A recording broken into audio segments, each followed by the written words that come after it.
Julien Bayou, bonjour. Bonjour. Merci beaucoup d'être avec nous ce matin. Auchan a annoncé que l'entreprise ne cessera pas ses activités en Russie pour ne pas pénaliser la population. Il y a 231 magasins en Russie. Est-ce qu'Auchan aurait dû partir? Oui, clairement, oui. Nous appelons les entreprises françaises à faire comme leurs concurrentes étrangères et à quitter la Russie pour que les sanctions européennes puissent avoir un impact. Ce qui se joue aujourd'hui en Ukraine, ce sont des crimes de guerre. Des crimes de guerre, c'est des enfants, des centaines de milliers d'enfants qui sont déplacés, dont l'avenir est compromis, des civils qui sont bombardés. Et donc on ne peut pas, au nom de profit... Mais partir, c'est remettre les clés du magasin à Vladimir Poutine, c'est lui donner la possibilité de nationaliser ce qu'il veut. Aujourd'hui, vous avez des entreprises françaises qui préfèrent des profits plutôt que la question du soutien à la résistance ukrainienne. C'est ça l'enjeu en fait. Il n'y a pas vraiment de nuance.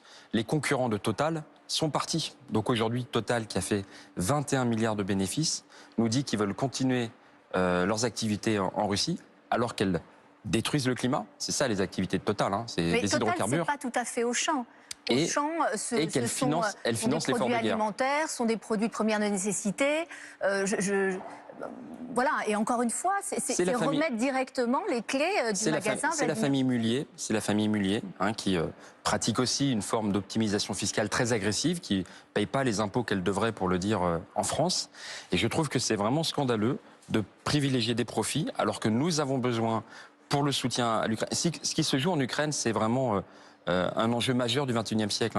Il n'y a pas de paix et sécurité en Europe si l'Ukraine n'y a pas droit. Et donc, on doit être soudés face à l'impérialisme russe. Les Ukrainiens, ils appellent au boycott des magasins Auchan à travers le monde. Est-ce que vous appelez aussi les Français à boycotter les produits et les magasins Auchan? Aujourd'hui, j'appelle Auchan et la famille Mullier à assumer le fait de quitter la Russie. Donc vous n'appelez pas les Français à boycotter? Pas à ce stade, mais j'aimerais que la famille Mullier nous réponde sur ce point.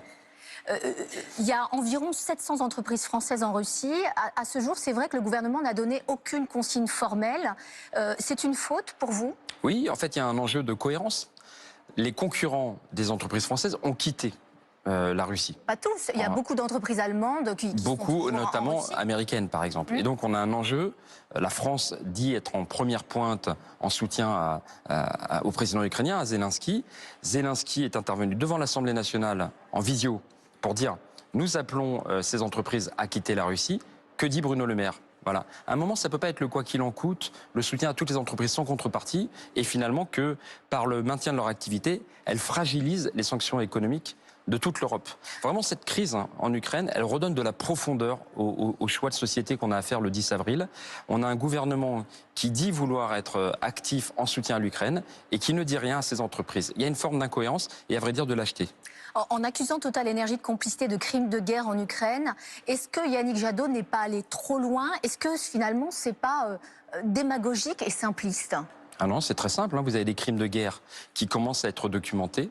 Des bombardements de civils, des bombardements d'hôpitaux, de cliniques, l'utilisation d'armes à sous-munitions, l'utilisation d'armes au phosphore. Des crimes de guerre qui vont être documentés par la Cour pénale internationale. Mais Total Énergie. Et il y a une complicité, parce que Total contribue à l'extraction des hydrocarbures.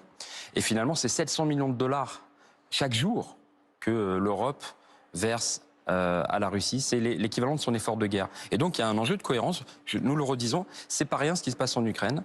Et aujourd'hui, on doit choisir les profits ou le soutien à une population qui rêve de démocratie. Et Yannick Jadot, il affirme que Total Énergie veut le faire taire. Mais taire sur quoi? Sur la dépendance énergétique de la France? Oui, nous on estime que cette ingérence de l'annonce de Total, on n'a pas reçu la plainte encore à ma connaissance.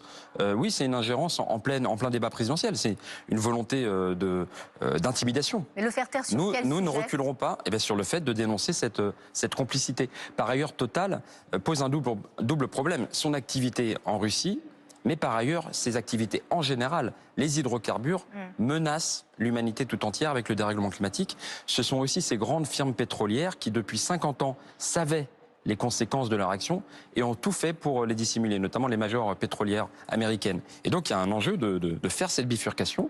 Aujourd'hui, vous savez, on est en plein pic de pollution les hydrocarbures et leurs impacts sont très concrets. Hein. La pollution, ce sont des dizaines et des dizaines de milliers de morts évitables, des bronchiolites à répétition pour les enfants, des maladies cardiovasculaires. Ça a un impact sur nos sociétés. Faire la bifurcation, le changement écologique que proposent les écologistes, c'est bon pour... ça vous change la vie, l'écologie. Depuis quelques semaines, Yannick Jadot, il a haussé le ton dans la campagne, mais il peine toujours à être entendu. Pourquoi? Qu'est-ce qui se passe? Qu'est-ce qui ne fonctionne pas? Mais la campagne, elle a été entravée par les outrances de l'extrême droite, qui voulait nous faire croire que le seul enjeu, c'était l'immigration.